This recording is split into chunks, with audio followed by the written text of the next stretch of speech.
নমস্কার। আজকে কিছু রাজযোগ নিয়ে আলোচনা করব। আমি আপনাদের সবসময় প্রোগ্রাম, যে আমার নিয়মিত ভিউয়ার্স তারা জানেন যে আমি এমন কিছু প্রোগ্রাম আপনাদের প্রেজেন্টেশন দিই যারা অনেকেই আমার প্রোগ্রাম নিয়ে ইন্টারেস্টেড হন, যে অ্যাকচুয়ালিটা সত্যি কিছু আছে। অনেকে আমাকে হোয়াটসঅ্যাপ মেসেজও করেছেন যে হ্যাঁ, আপনার প্রোগ্রাম শুনে কিছু মনে হয় কিছু হয়তো বাস্তব আছে। সেই জন্য আপনাদের কাছে সেরকম কিছু আলোচনা করব আজকে কিছু রাজযোগ নিয়ে। এই মে মাসেই তৈরি হচ্ছে কিছু রাজযোগ, এবং সেই রাজযোগ আমার কিছু কিছু রাশির জন্য যথেষ্ট তার পাওয়ারফুল হবে।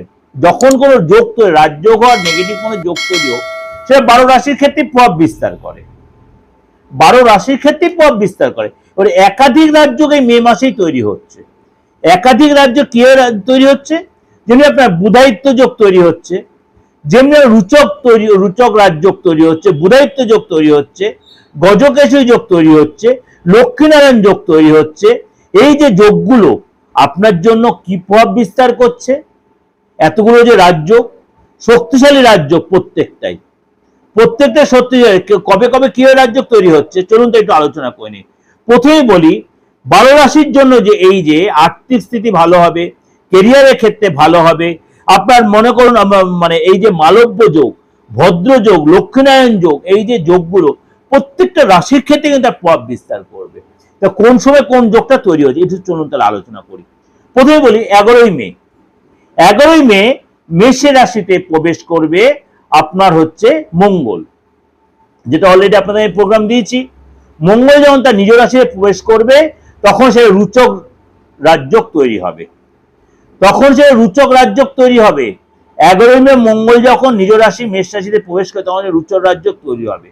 সূর্য আর বুধ যখন জুতি তৈরি করে আপনার এই মেষ রাশিতে জুতি তৈরি করেছে, তখন বুধায়িত্ব রাজযোগ তৈরি হচ্ছে। সূর্য আর বুধ একই সাথে পাওয়ারফুল বুধায়িত্ব যোগ তৈরি হচ্ছে।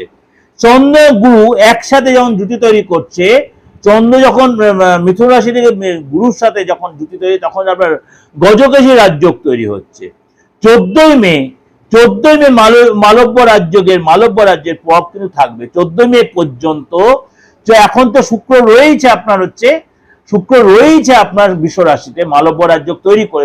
14 মে পর্যন্ত শুক্র এই বৃষ রাশিতে মালব্য রাজযোগ তৈরি করবে, এটা আমি আলোচনা করেছি অলরেডি। 29 মে বুধ তার নিজ রাশি বা আপনার মিথুন রাশিতে প্রবেশ করবে।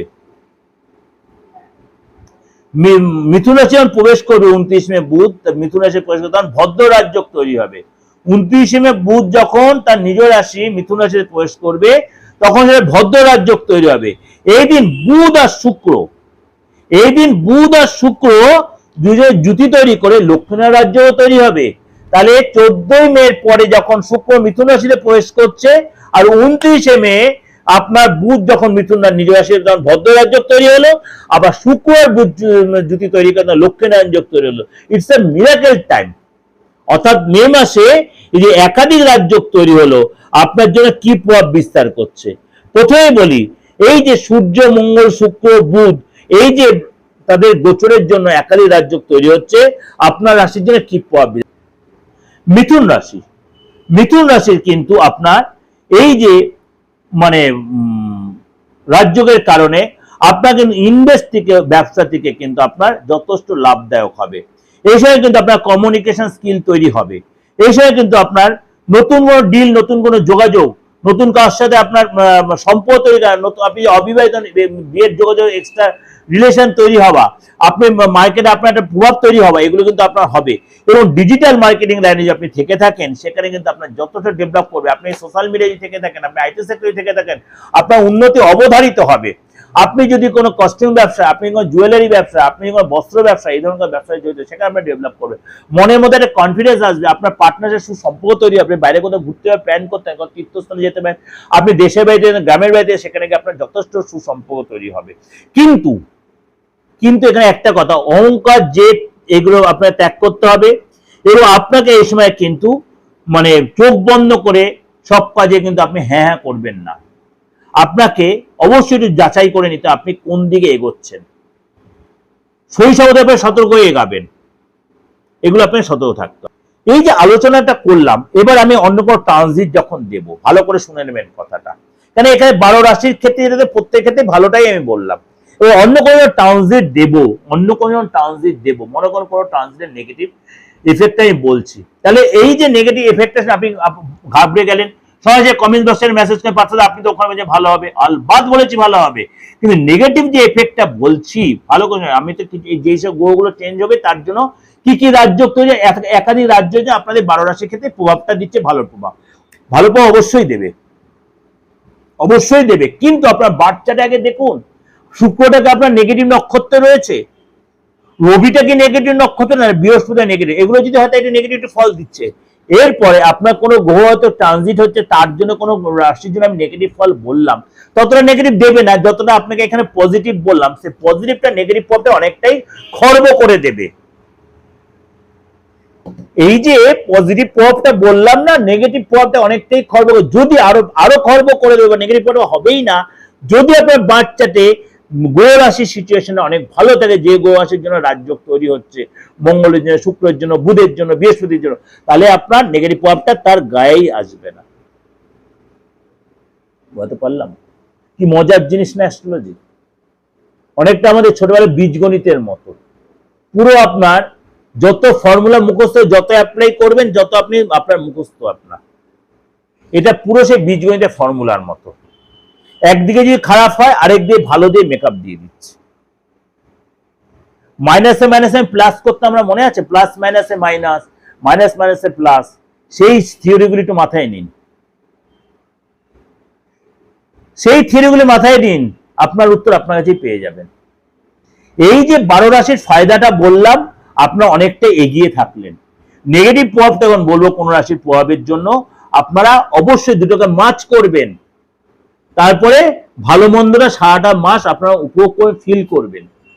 যদি দেখছে আমি ভালো প্রভাবটা বেশি, নেগেটিভ প্রভাবটা বেশি দিচ্ছে, দেরি না করে কারোর সাথে কনসাল্ট করুন, প্রতিকার নিন, আপনিও তার ভালো রেজাল্টটা পাবেন। It's my challenge. তন্ত্র পারে না এমন কোনো কাজ নেই। আপনার চার্ট যদি সাপোনা চার্টটা রেকটিফাই করে, তাহলে বলে সূর্যটা তো এখানে রয়েছে, এটা ইম্পসিবল। আপনার চার্ট ওখানেই থাকবে, কিন্তু গোরাশির যখন প্রতিকার করা হবে না, তখন আপনার নিজের মধ্যে ভাইব্রেশন চেঞ্জ এসে যাবে। তন্ত্র মতেই কোন, জ্যোতিষ মতে কোন, যেভাবে যেটা করুন, দিস ইজ অ্যাস্ট্রোলজি। আমি অ্যাস্ট্রোলজি মেন থিমটা আপনাদেরকে তুলে ধরলাম, যারা অ্যাস্ট্রোলজি করছেন তারাও বুঝতে পারবেন আমার এই আলোচনাটা। সুতরাং ভালো আর মন্দ মিশিয়েই তো দুনিয়াটা, যেখানেই মন্দ আছে সেখানেই ভালো আছে, তাহলে ধ্বংস হয়ে যেত আমাদের এই বিশ্ব সংসার, ধ্বংস হয়ে যেত। খারাপ মন্দ মিশে, ভালো মন্দ মিশিয়েই কিন্তু বিশ্ব সংসার, আপনার সেটা মানতে হবে। আপনি মানুন আর নাই মানুন, সব নিয়েই সংসার। যেমনি ভালোটা বললাম, খারাপটা আপনাকে শুনতে হবে, শুনে তারপর আপনি ট্যালি করবে, মার্চ করবেন, অনেকটা আপনাদের ক্লিয়ার হয়। ভালো থাকবেন। যোগাযোগ করতে হলে যে কোনো প্রতিকারের জন্য অবশ্যই মৃত্যুর ব্যাপারটা আমি মানতে পারি না বা করতে পারি না, মৃত ব্যক্তিকে ফিরিয়ে আনার ক্ষমতা আমার নেই, সেই তান্ত্রিক আমি হইনি বা সেই জিনিসটা শিখতে পারিনি। আর মৃত্যুতুল্য পরিস্থিতিতে যারা রয়েছেন তাদেরকে আমি ফেরাতে পারি না।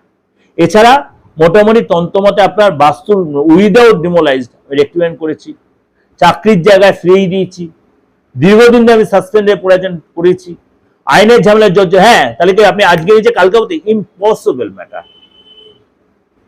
অনেকের সঙ্গে সঙ্গে হয়েছে, সবার তাই হবে তা নয়।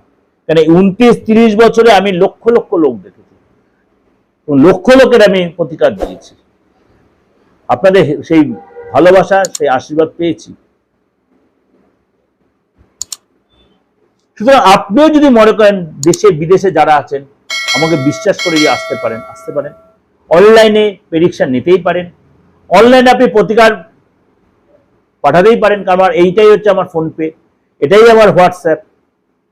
আপনি এই অ্যাকাউন্টে, আমি যেটা সবাইকে বলি, সোশ্যাল মিডিয়াতেই বলে দিলাম, দেশে বিদেশে প্রত্যেকে কিন্তু সেই সুযোগটা কাজে লাগাতে পারে। ভালো থাকবেন, নমস্কার।